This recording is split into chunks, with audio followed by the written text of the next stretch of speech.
Meu nome é Aldenir, grupo de dança. Meu nome é Maria do Carmo. Vai fazer uma aula de tango baseada no vídeo do Ciro Bastos e da Laura Maldonado. A gente vai fazer a primeira movimentação super simples. Na base, a gente vai fazer uma troca. E dessa troca de base, a gente vai voltar normal. Então, a gente vai fazer esse movimento cruzado. Como é que a gente faz isso? A gente faz a nossa troca de peso. Então, o cavaleiro junta, perna direita trocou o peso. Na hora de andar, a gente anda cruzado com a dama.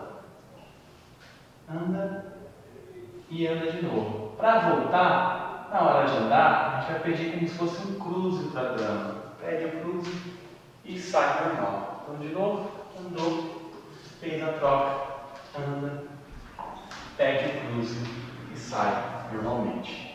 Ok?